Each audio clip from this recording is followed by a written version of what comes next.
The air at JFK Terminal 4 smelled like stale coffee and desperation. But my father's voice cut through the noise like a knife. He snatched my passport out of my hand and shoved my first-class boarding pass toward my sister. "Tiffany. She needs this." "Sierra," he said, not even looking at me. "She needs healing after the divorce." I didn't scream. I didn't beg. I just smiled. A smile so cold it should have frosted the glass. I reached into my purse and pulled out a heavy, sleek, black card. "Take this." "Too," I said, pressing it into Tiffany's greedy palm. "Limit is $100,000. The pin is your birthday." She grabbed it, thinking she'd just won the lottery. She had no idea she'd just taken the bait for a federal crime. Before I tell you what happened when she swiped that card for a $10,000 shopping spree, tell me in the comments, what is the most expensive thing a family member has ever stolen from you? I want to see if anyone can top $100,000. I watched the security gates close behind them. My father's hand was on Tiffany's back, guiding her toward the first-class lounge I had paid for. The moment they were out of sight, the smile dropped from my face like a heavy curtain. I didn't head to the bathroom to cry. I didn't call a friend to vent. I stood in the middle of the terminal, calm and terrifyingly focused. I unlocked my phone and dialed. My first call wasn't to my family. It was to the property management company that oversaw the luxury apartment where my parents lived rent-free. The lease was entirely in my name. "This is Sierra," I said, my voice flat. "I am exercising the early termination clause on Unit 4B. The penalty fee has been wired to your account. I want the locks changed by noon today. Anything left inside after that is abandoned property." I didn't wait for the property manager to ask why. I didn't explain that my elderly parents were currently sipping champagne at 30,000 feet. I just hung up. They had chosen to replace me on a vacation. I was choosing to replace their housing situation with homelessness. Then came the second call. This was the one that mattered. This was the one that turned a family dispute into a federal case. I dialed the direct line for my company's legal compliance department. "This is COO Sierra," I said. "I need to report a corporate card as stolen. Number ending in 4599. Unauthorized usage is imminent. Flag it." "Confirmed." The voice on the other end said, "Status flagged stolen. Monitoring for activity." I lowered the phone and watched the planes taking off through the floor-to-ceiling windows. This is where most people would have hesitated. They would have thought about the fallout. But I wasn't thinking about fallout. I was thinking about the law. See, there is a very specific, very lethal detail that Tiffany, in her blinding greed, had missed. If I had handed her my personal credit card, her spending spree would just be a civil dispute, a family matter. We'd argue in small claims court, and a judge would tell us to work it out. But that wasn't a personal card. It was a corporate black card issued strictly for company business. Tiffany is not an employee. She is not a contractor. She has no authorization to touch those funds. When she swipes that plastic for a pair of designer sunglasses or a spa treatment, she isn't just borrowing money from her sister. She is committing wire fraud and embezzlement against a multinational corporation. That isn't a misunderstanding. That is a federal felony, carrying a sentence of 10 to 20 years in prison. She was so entitled, so used to taking whatever she wanted from me, that she never stopped to look at the name embossed on the card. She saw a limit of $100,000 and thought she'd won. She didn't realize she was handcuffed before she even boarded the plane. I walked out of the terminal into the cool New York air. My parents were in the air, thinking they had successfully put me in my place. They were drinking my wine, sitting in my seat, laughing at how easy it was to push me aside. They didn't know that I had just dismantled their entire lives in 2 phone calls. This wasn't revenge. It was an audit, and they were about to come up significantly short. I drove back to the apartment building, in silence. There was no radio, no music, just the hum of the engine and the cold calculation in my head. I had exactly 3 hours before the locksmith arrived. That was plenty of time to erase myself from their lives. Walking into Unit 4B felt like walking into a museum of my own exploitation. I paid the rent here. I paid the utilities. I bought the furniture. but the space was filled with them. My mother's porcelain figurines on the mantel. My father's golf clubs in the corner. Tiffany's framed modeling photos on every wall. I grabbed a stack of moving boxes from the hall closet and started with the master bedroom. I didn't pack their things. I wasn't their maid. I was only taking what was legally mine. My documents. My jewelry. The few pieces of art I actually liked. As I pulled a shoebox from the back of the closet, the lid slipped off, and a piece of paper fluttered to the floor. It was old, yellowed at the edges. A scholarship letter. I was 10 years old.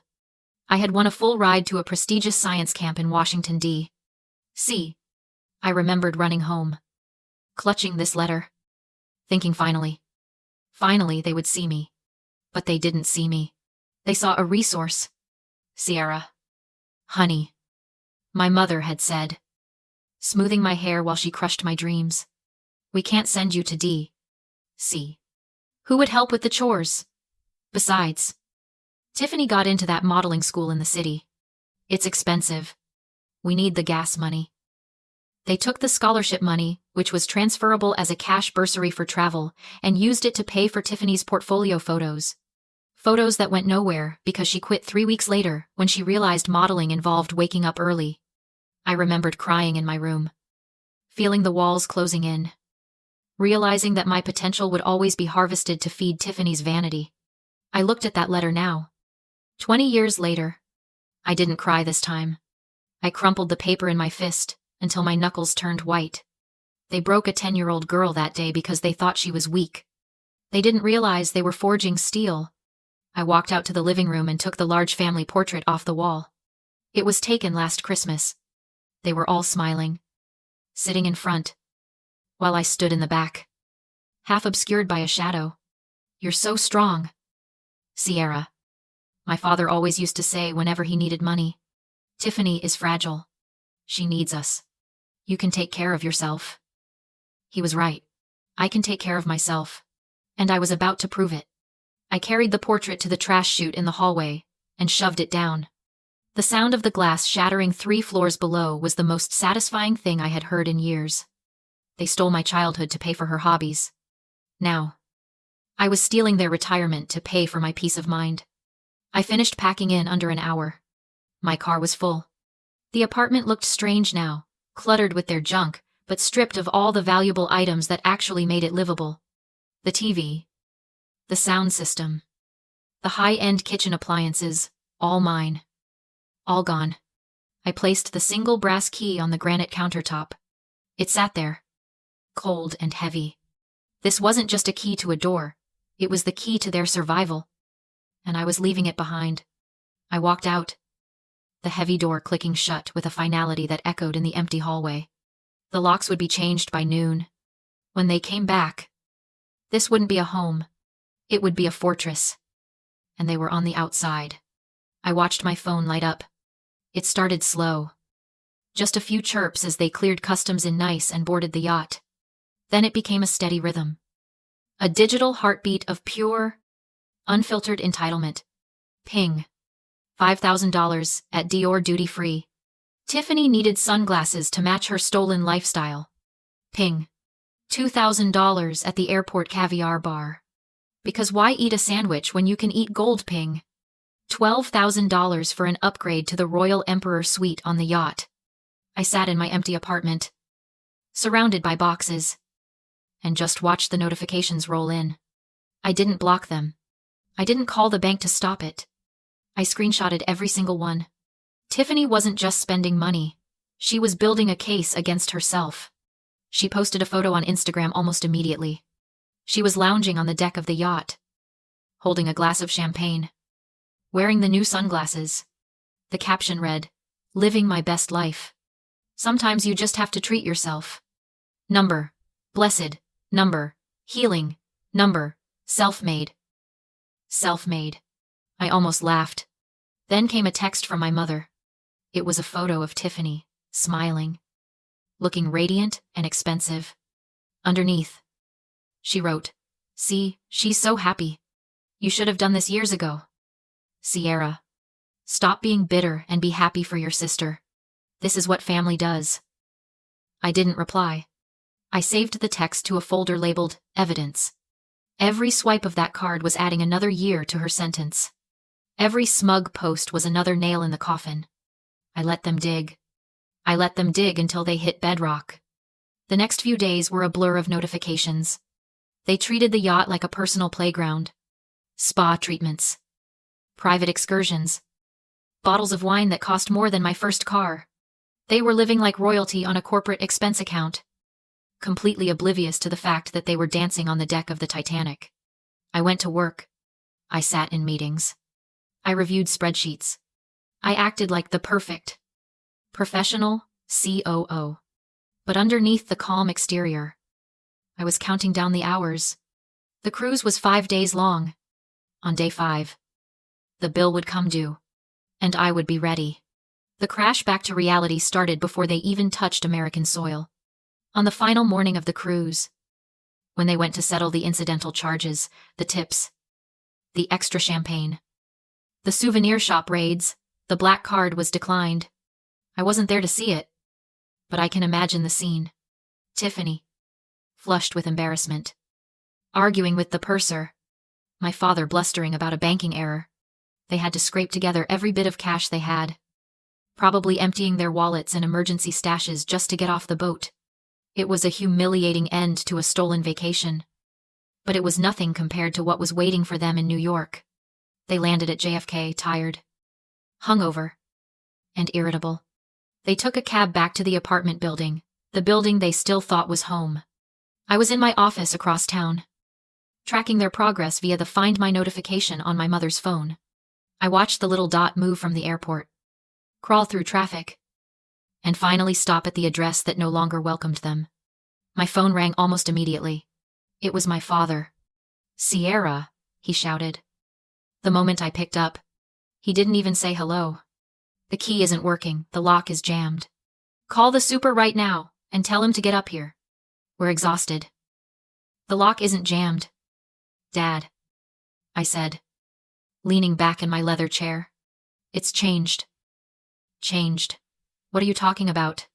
"I terminated the lease," I said evenly. "The apartment was in my name. I paid the penalty and returned it to the landlord last week. You don't live there anymore." Silence. Then panic. "Our things, my clubs. Your mother's china. Where are they?" "Handled by the landlord. Unauthorized occupants. I believe he mentioned the curb." My mother was screaming in the background. "You can't evict your own parents," my father shouted. "I can. I was the tenant. You were guests 5 years overdue." I paused. "You wanted my place on the trip, take my place in the real world too." I hung up. They spent the night in a cheap airport motel. The next morning, my father called again, this time frantic. "Your mother collapsed. Possible stroke. Please come." It was the perfect guilt trap. I said yes, but not to save them. At the hospital, my mother was theatrically gasping. Tiffany shoved a clipboard at me. "She needs a private specialist. Sign this." It wasn't medical paperwork. It was an asset transfer, demanding my stock options. "Doctor," I asked calmly, "what's her condition?" "Vitals. Stable. No stroke. No cardiac event. Severe panic attack." The act stopped instantly. I stepped back. 2 federal agents and a police officer entered. Tiffany Miller. One said, "You're under arrest for wire fraud, aggravated identity theft, and embezzlement, totaling $65,000. My father begged me to fix it. I gave her the card to hold.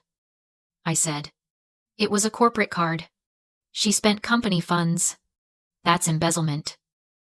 Handcuffs clicked. Tiffany screamed as they dragged her away. My parents collapsed. I walked out. 30 days later, Tiffany sat in federal detention, denied bail. My parents begged me to lie for her.